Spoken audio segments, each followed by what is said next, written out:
এভাবেই বাসনপত্র পিটিয়ে প্রতিবাদ করছেন কিউবার রাজধানী হাভানার বাসিন্দারা। বিদ্যুৎ নেই, আলো নেই, পানির সংকট বাড়ছে, হাসপাতালেও ব্যাহত হচ্ছে সেবা। এক সপ্তাহেরও কম সময়ের মধ্যে দ্বিতীয়বারের মতো দেশ জুড়ে নেমে এসেছে ব্ল্যাকআউট।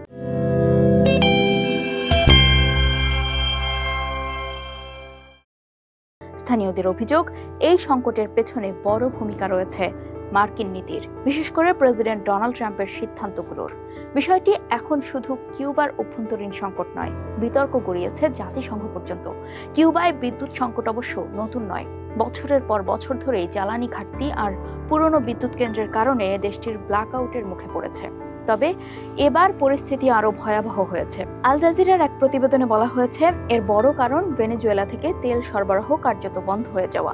আন্তর্জাতিক জ্বালানি সংস্থার তথ্য অনুযায়ী 2023 সাল পর্যন্ত কিউবা তার প্রয়োজনীয় তেলের মাত্র 40% নিজেই উৎপাদন করত। বাকি 60% আমদানির সবচেয়ে বড় উৎস ছিল ভেনেজুয়েলা। কিন্তু সেই চিত্র বদলে যায় চলতি 2026 সালের শুরুতে। 3রা জানুয়ারি ট্রাম্পের নির্দেশে পরিচালিত এক বিশেষ সামরিক অভিযানে আটক হন ভেনেজুয়েলার প্রেসিডেন্ট নিকোলাস মাদুরো। সমাজতান্ত্রিক নেতা মাদুরো দীর্ঘদিন ধরেই কিউবা সরকারের ঘনিষ্ঠ মিত্র। তাকে আটকের অল্প সময়ের মধ্যে ট্রাম্প ঘোষণা দেন ভেনেজুয়েলা আর কিউবায় তেল বা অর্থ পাঠাতে পারবে না। তারপর ওয়াশিংটন ভেনেজুয়েলার তেল রপ্তানির উপর আরও কঠোর নিয়ন্ত্রণ আরোপ করে। তার আগে 29শে জানুয়ারি ট্রাম্প একটি নির্বাহী আদেশে কিউবাকে ইউএসের জন্য একটি অস্বাভাবিক ও অদ্ভুত হুমকি হিসেবে ঘোষণা করেন। শুধু তাই নয়, যে দেশ বা প্রতিষ্ঠান কিউবায় জ্বালানি সরবরাহ করবে তাদের বিরুদ্ধেও উচ্চ শুল্ক আরোপের হুমকি দেন তিনি। এরপর থেকে মাত্র একটি তেলবাহী জাহাজ কিউবায় পৌঁছেছে, সেটিও ছিল মার্চ মাসে রাশিয়া থেকে আসা একটি ট্যাঙ্কার। ফলাফল খুব দ্রুতই দেখা যেতে শুরু করে। 10ই জুলাই কিউবার রাষ্ট্রীয় বিদ্যুৎ গ্রিড পরিচালনাকারী প্রতিষ্ঠান ইউনিয়ন ইলেকট্রিকা দে কিউবা জানায়, স্থানীয় সময় বিকেল 4:30 থেকে আবারও দেশজুড়ে বিদ্যুৎ বিভ্রাট শুরু হয়েছে। এক সপ্তাহেরও কম সময়ের মধ্যে এটি দ্বিতীয় দেশব্যাপী ব্ল্যাকআউট, আর এই বছরের মধ্যে চতুর্থবার। এর আগে মার্চ মাসেই 2বার পুরো দেশ অন্ধকারে ডুবে গিয়েছিল। অনেক জায়গায় সন্ধ্যা নামার আগেই বিদ্যুৎ চলে যাচ্ছে। তবে শুধু তেলের ঘাটতি এই সংকটের কারণ নয়। কিউবার বিদ্যুৎ অবকাঠামোর বড় অংশই নির্মিত হয়েছিল 1960 থেকে 1980 সালের মধ্যে, অর্থাৎ স্নায়ুযুদ্ধের সময়। দশকের পর দশক ধরে ব্যবহৃত এসব বিদ্যুৎ কেন্দ্র এখন প্রায় অচল হয়ে পড়ছে। এর সঙ্গে রয়েছে আরেকটি বড় বাস্তবতা, কিউবা বিশ্বের দীর্ঘতম বাণিজ্য নিষেধাজ্ঞাগুলোর একটির অধীনে রয়েছে।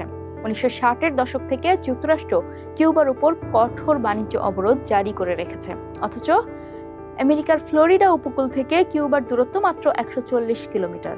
দ্বিতীয় মেয়াদে ক্ষমতায় ফিরে ট্রাম্প প্রশাসন কমিউনিস্ট শাসিত কিউবায় রাজনৈতিক পরিবর্তন আনার নীতি আরও জোরালো করেছে। দীর্ঘদিন ধরেই ওয়াশিংটন হাভানার বিরুদ্ধে মানবাধিকার লঙ্ঘনের অভিযোগ তুলে আসছে। এর মধ্যে রয়েছে ভিন্নমত দমন এবং রাজনৈতিক নিপীড়নের অভিযোগও। তবে বর্তমান জ্বালানি সংকট নিয়ে উদ্বেগ প্রকাশ করেছেন মানবাধিকার বিশেষজ্ঞরাও। তাদের সতর্কবার্তা, এই সংকট দীর্ঘায়িত হলে সবচেয়ে বেশি ক্ষতিগ্রস্ত হবে সাধারণ মানুষ, বিশেষ করে শিশু, বয়স্ক এবং অসুস্থরা। ভেঙে পড়তে পারে গণপরিবহন সহ জরুরি সেবাও। এরই মধ্যে সাম্প্রতিক মাসগুলোতে দেশটিতে শিশু মৃত্যুর হার প্রায় দ্বিগুণ হয়েছে। জুন মাসে জাতিসংঘের মানবাধিকার বিষয়ক হাই কমিশনার ভলকার টার্ক এই তথ্য তুলে ধরেন। তিনি বলেন, 2026 সালের শুরু থেকে আরোপিত জ্বালানি নিষেধাজ্ঞা এবং সাম্প্রতিক কঠোর অর্থনৈতিক পদক্ষেপ কিউবার সাধারণ নাগরিকদের সরাসরি ক্ষতিগ্রস্ত করছে, বিশেষ করে সবচেয়ে দুর্বল ও অসুস্থদের। ওষুধ ও চিকিৎসা সরঞ্জামের অভাবে শিশুর মৃত্যু হচ্ছে বলেও তিনি উল্লেখ করেন। তার ভাষায়, এটি অগ্রহণযোগ্য। তবে ওয়াশিংটনের ব্যাখ্যা সম্পূর্ণ ভিন্ন। ট্রাম্প প্রশাসনের দাবি, বিদ্যুৎ সংকটের জন্য দায়ী কিউবা সরকারের অব্যবস্থাপনা। তারা নিষেধাজ্ঞাকে দায়ী করার অভিযোগও অস্বীকার করেছে।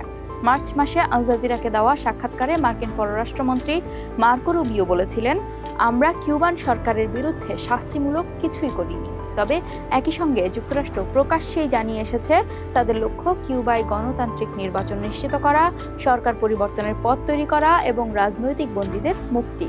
7 জুলাই জাতিসংঘের সাধারণ পরিষদের এক বিতর্কেও বিষয়টি উঠে আসে।